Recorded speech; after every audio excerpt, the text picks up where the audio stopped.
ओम नमः शिवाय। हम सभी फाल्गुन मास के महात्म्य का श्रवण कर रहे हैं और आप जो ये कथाएं सुन रहे हैं इन्हें पूरा जरूर सुनिएगा।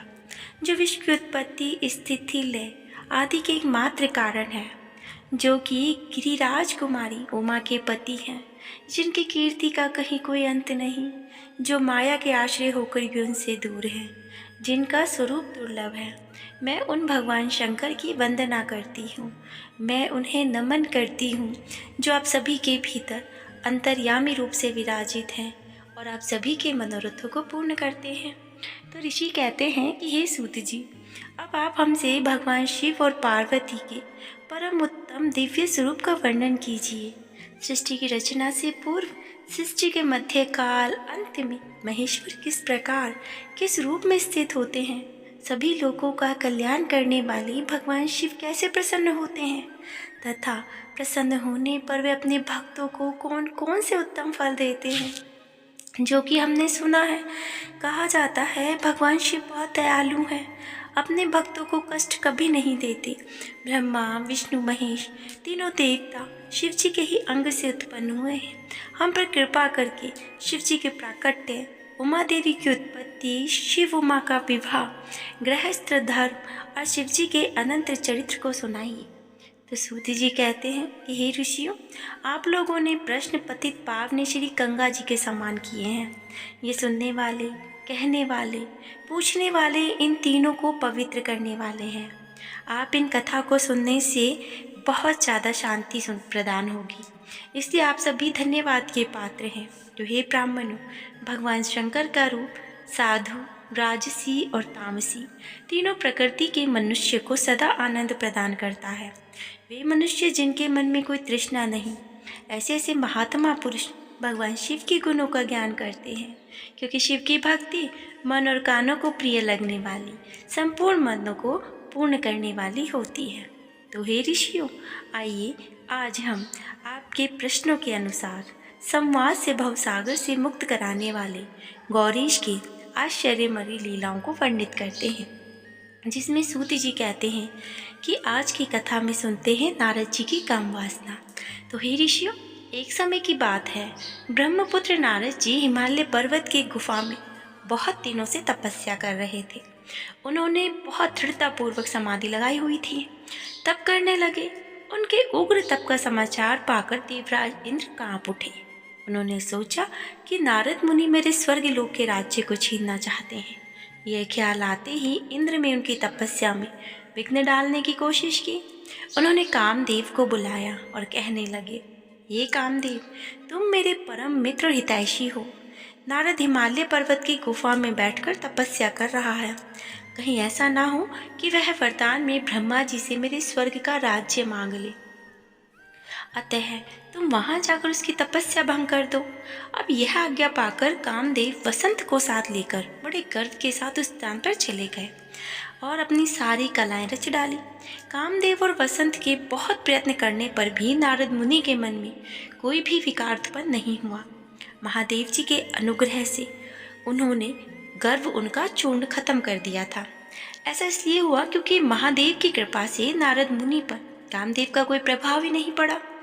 अब पहले उस आश्रम में भगवान शिव ने तपस्या की थी और उसी स्थान पर उन्होंने ऋषि मुनियों की तपस्या का नाश करने वाले कामदेव को भस्म कर डाला था।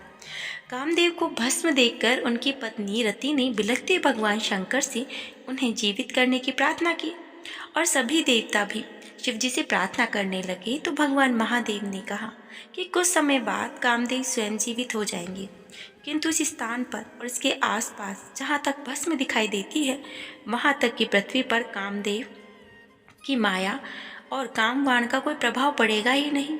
अब इस प्रकार से स्थान से कामदेव लज्जित होकर के वापस लौट आए, क्योंकि जहाँ पर नारद जी तपस्या कर रहे थे वो वही स्थान था। अब ऐसे में तो उनका कोई भी वाण जो है नारद जी पर काम नहीं आया। अब जब देवराज इंद्र ने यह सुना कि नारद जी पर कामदेव का कोई प्रभाव ही नहीं पड़ा, तो उन्होंने नारद जी की खूब प्रशंसा की। भगवान शिव की माया के कारण वे भूल गए थे कि शिव जी के श्राप के कारण उस स्थान पर कामदेव की माया चल नहीं सकती थी। नारद जी भगवान शिव की कृपा से बहुत समय तक तपस्या करते रहे। अपने तप को पूर्ण हुआ समझकर नारद जी उठे तो उन्होंने कामदेव पर विजय प्राप्त करने का ध्यान आया। इस अभिमान से उनका ज्ञान तो नष्ट हो गया और वे समझ ही नहीं सके कि कामदेव के पराजित होने से भगवान शंकर की ही माया थी। तब वे अपनी काम विजय की कथा सुनाने के लिए शीघ्र ही कैलाश पर्वत जा पहुँचे। अब भगवान शिव को नमस्कार करके अपनी तपस्या की सफलता का समाचार और कामदेव पर विजय प्राप्त करने की सफलता जो उन्होंने की थी उसको उन्होंने शिवजी महाराज से कह सुनाया। अब यह सुनकर के महादेव जी नारद की प्रशंसा करने लगे कि हे नारद, आप तो परम धन्य हैं।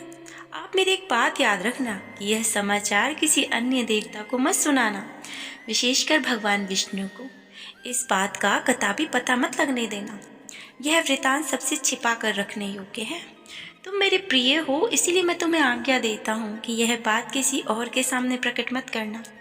परंतु वे तो शिव की माया से मोहित हो चुके थे, इसलिए उनकी दी हुई शिक्षा को ध्यान में ना रखते हुए वे तुरंत ब्रह्मलोक चले गए। ब्रह्मा जी को नमस्कार किया और उनसे बोले कि मैंने अपने तपोबल से कामदेव को जीत लिया। अब यह सुनकर ब्रह्मा जी ने भगवान शिव के चरणों का चिंतन करके सारा कारण जान लिया और अपने पुत्र नारद को यह सब किसी और से ना कहने के लिए मना किया। अब नारद तो अपने अभिमान में बहुत ज़्यादा बढ़ चुके थे। नारद के मन में अभिमान का अंकुर उत्पन्न हो चुका था, जिसके फलस्वरूप उसकी बुद्धि नष्ट हो चुकी थी। कहते हैं जिस व्यक्ति के मन में अभिमान आ जाता है उसकी बुद्धि स्वतः ही नष्ट हो जाती है। इसलिए हमें कभी भी किसी बात को लेकर अभिमान नहीं करना चाहिए। तो वे तुरंत विष्णु लोक पहुंचकर भगवान विष्णु को सारा किस्सा कह सुनाते हैं और शीघ्र ही वे ब्रह्मलोक से चल दिए। नारद मुनि को आता देखकर भगवान विष्णु सिंहासन से खड़े हुए और नारद मुनि को गले लगा लिया और आदर सहित आसन पर बैठाया। भगवान शिव के चरणों का स्मरण करके भगवान विष्णु ने नारद से पूछा, नारद, आप कहाँ से आ रहे हैं? इस लोक में आपका शुभागमन किस लिए हुआ है? अब यह सुनकर अहंकार सहित नारद ने अपने तप के पूर्ण होने और कामदेव पर विजय प्राप्त करने का समस्त हाल जो है विष्णु भगवान को कह सुनाया। भगवान विष्णु काम के विषय के असली कारण को समझ चुके थे। वे नारद जी से बोले कि हे नारद, आपकी कीर्ति और निर्मल बुद्धि धन्य है। काम, क्रोध, लोभ, मोह उन मनुष्य को पीड़ित करते हैं जो भक्तिहीन होते हैं। आप तो ज्ञान वैराग्य से युक्त और ब्रह्मचारी हैं, फिर भला यह काम आपका क्या बिगाड़ सकता है? तो देवर्षि नारद बोले, हे भगवान, यह सब आपकी कृपा का ही फल है। आपकी कृपा से आगे ना जो कामदेव हैं उनका क्या सामर्थ्य है? मेरा कोई कुछ नहीं बिगाड़ सकता, मैं तो सदा ही निर्भय हूँ। इतना कह करके नारद जी भगवान विष्णु को नमस्कार करके वहाँ से चल देते हैं।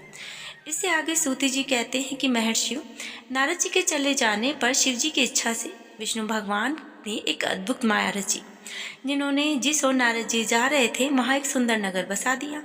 और वह नगर जो है बैकुंठ लोक से भी बहुत ज़्यादा सुंदर था। वहाँ बहुत से विहार स्थल थे और अपनी पुत्री के लिए वहाँ पर आयोजन किया गया था। उस कन्या का वर्ण करने के लिए वहाँ पर बहुत से राजकुमार पधारे। अब ये जो कथा है ये नारद जी की है, जो कि हम कल के अध्याय में सुनेंगे, जिसमें नारद जी इतने अभिमानित हो जाते हैं कि वो स्वयं भगवान विष्णु से उनका रूप मांग लेते हैं। तो ये कथा हम कल सुनेंगे। ओम नमः शिवाय।